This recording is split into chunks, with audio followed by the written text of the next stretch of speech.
Beleza, galera? Vamos aqui para nossa questão 17, que é a questão mais difícil dessa prova, disparado, na minha opinião. Tanto que se você for pesquisar ela na internet, você vai encontrar a questão mais difícil da prova Escola Naval 2019-2020. É consenso. E até por isso que eu demorei para conseguir trazer para vocês, porque realmente ela é bem chata de explicar. Eu precisei encontrar uma maneira de explicar para vocês. É o seguinte: o enunciado é simples. Três amigos marcam um encontro na frente do estádio Newton Santos para assistir a uma partida de futebol. A gente desconfia que um dos caras que faz a prova é botafoguense. Eles combinaram que cada um deverá chegar em um momento entre 3 e 4 horas da tarde, e que nenhum deles esperará mais de 30 minutos pelos demais. Ou seja, se eu, por exemplo, chegar 3 horas em ponto, eu só fico lá na porta até 3h30. Deu 3h30, eu vou me embora para dentro do estádio. Entende? Qual é a probabilidade de que os três amigos se encontrem? E cara, quando você vai tentar fazer isso, você se enrola e vai se enrolando e vai se enrolando e vai se enrolando e você não chega numa solução. Como que você faz esse problema? Assim, quem estuda matemática de verdade já viu isso antes. Mas quem está fazendo um concurso não viu, provavelmente. Então, eu vou introduzir aqui o caso para duas pessoas. Aqui ele fala de três amigos, que obviamente é mais complexo. Então, vamos trabalhar primeiro com o caso de duas pessoas. Se eu chamar 15 horas de 0 e 16 de 1, eu não estou cometendo nenhum crime, né? Eu só estou tomando como 0 o momento inicial mesmo. E 1, né, uma hora depois, tá bom? E, consequentemente, 30 minutos vai ser meio, né? Porque vai ser metade dessa uma hora, tá? Então, definido isso, definida essas coisas que eu falei, a gente pode escrever algumas condições para o nosso problema para duas pessoas. A primeira condição é que x é o momento em que a primeira pessoa chega. No caso, não a primeira em ordem, mas a pessoa A chega. Ela chega num momento entre 0 e 1. Assim como a pessoa B, vamos chamar assim.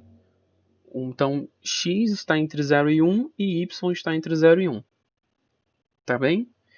E, partindo disso, além disso, no caso, a gente tem o seguinte: a gente tem que, para que os dois se encontrem, a distância, né, a diferença entre um e outro não pode ser maior do que meio. Ou seja, o módulo de x menos y é menor ou igual a 1 meio. Por que módulo? Porque eu não sei quem é maior, eu não sei quem chegou antes, tá? Então, repara, esse cara tem que estar entre 0 e 1, esse também, e o módulo deles tem que ser menor ou igual a 1 meio. Como que essa inequação modular, que vai ser a chave do nosso problema, ela se apresenta na prática? Ela se apresenta dessas duas maneiras. Né? O x menos y pode tanto ser positivo, e aí eu fico com essa primeira, quanto ele pode ser negativo, e eu fico com essa segunda aqui. Beleza? Essas duas inequações me dão... se eu pensar nas equações, elas me dão retas. Então, as inequações me dão regiões do plano separadas por retas. Que regiões? Essas daqui. Essas duas retas elas estão representadas aqui. X menos y igual a meio e y menos x igual a meio. Tá bom? São essas duas retas vermelhas.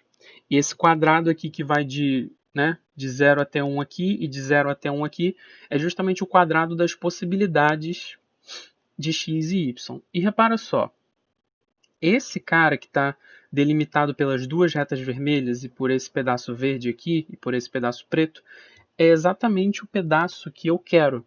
É o pedaço em que o x e o y eles variam de forma que um não seja maior do que um meio, um não seja um meio maior que o outro.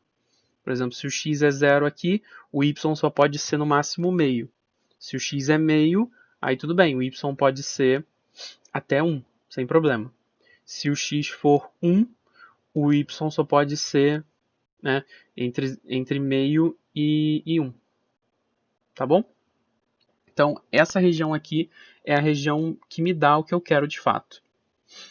E aí, justamente, para achar a probabilidade, eu vou fazer a área dessa região que me interessa dividido pela área total.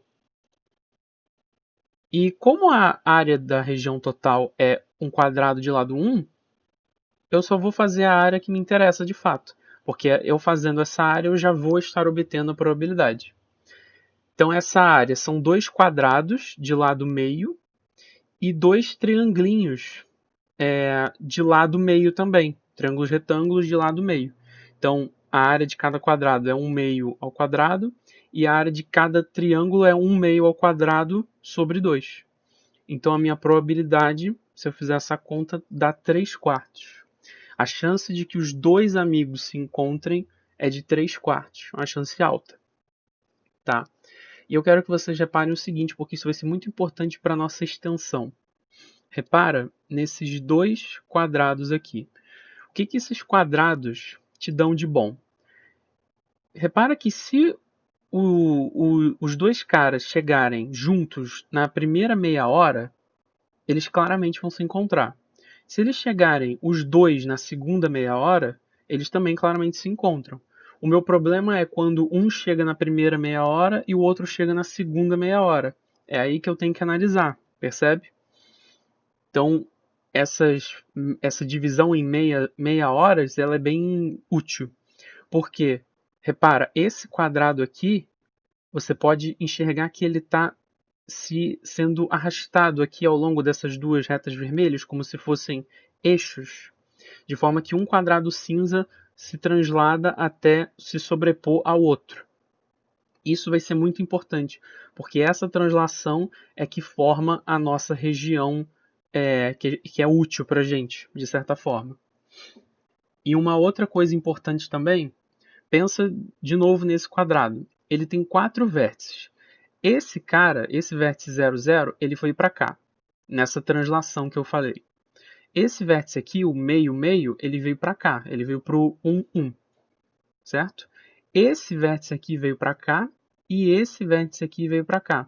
Então eu posso chamar esse vértice e esse de vértices internos e esses dois aqui eu chamo de vértices externos.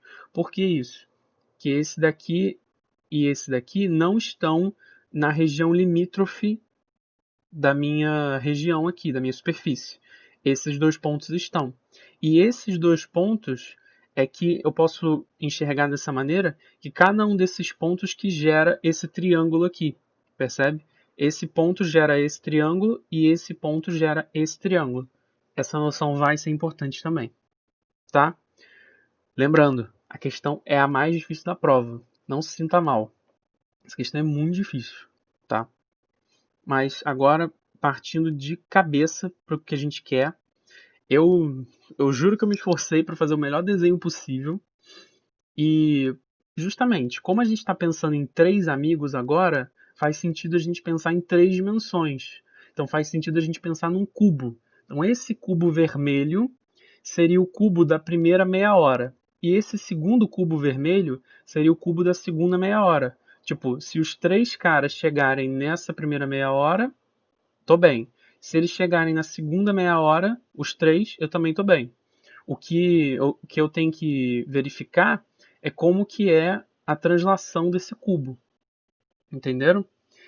E aí, justamente, nessa translação desse cubo, eu tenho a formação dessas pirâmides azuis aqui. Percebe? Essa pirâmide aqui, ela é formada justamente pela translação desse ponto até aqui. Beleza? E aí eu acabo gerando essa pirâmide. Claro, não é uma pirâmide só que é gerada, não. A gente vai chegar à conclusão de quantas pirâmides são. Eu só quero chamar a atenção do seguinte. Se você percebeu que essa pirâmide é formada, e você conseguir perceber quantas pirâmides dessas são formadas, acabou o problema. Porque essa pirâmide ela tem a área da base igual à área, né, do meu cubinho aqui, e ela tem a altura também igual à aresta do cubo. Então, o volume dela vai ser 1/3 da área da base vezes a altura. vai ser 1/3 do volume do cubo, tá?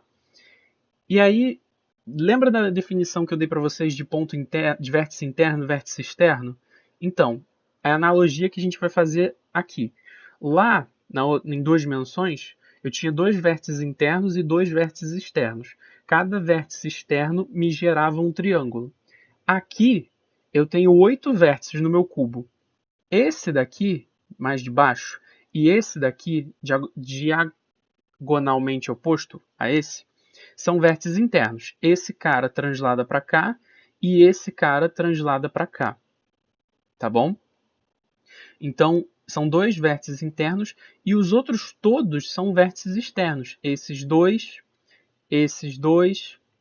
e esses dois aqui. Na verdade, esses 3 aqui de baixo e esses 3 aqui de baixo. São 6 vértices externos. E analogamente a coisa... Ah, mas isso analogamente é muito pesado. Eu sei. Mas se você fizer a figura bonitinha, se você conseguir ter isso na sua mão, você consegue enxergar que vão ser 6 pirâmides assim que vão ser formadas. O problema é você conseguir enxergar isso, porque de fato é muito difícil. Tá? Mas é isso. Assim, vão ser 3 aqui em cima e 3 aqui embaixo, que vão formar a minha região igual foi ali em 2 dimensões, só que para 3 dessa vez. E aí cada um, se eu sei o volume de cada pirâmide e eu sei que são 6 pirâmides, por causa dessa analogia, que eu tenho 6 pontos externos e cada ponto externo me gera uma pirâmide, acabou. Porque a probabilidade vai ser o volume da minha região, que me interessa, dividido pelo volume total. O volume total é o volume de um cubo de lado 1. E o volume que me interessa vai ser o volume desse cubo vermelho com o volume desse outro cubo vermelho com 6 vezes o volume dessa pirâmide, justamente porque são 6 pirâmides dessa. Ou seja, a minha probabilidade vai ser 2 vezes, isso daqui é o volume do cubo, né? 1/2 ao cubo, são 2 cubos vermelhos, mais 6 vezes o volume da pirâmide, que é 1/3 da área da base vezes a altura. E, pô, chegou aqui, óbvio que acabou. Só fazer a conta. Você chega em 2 vezes 1/8 mais 6 vezes 1/24, que dá o maldito, o inacreditável 1/2.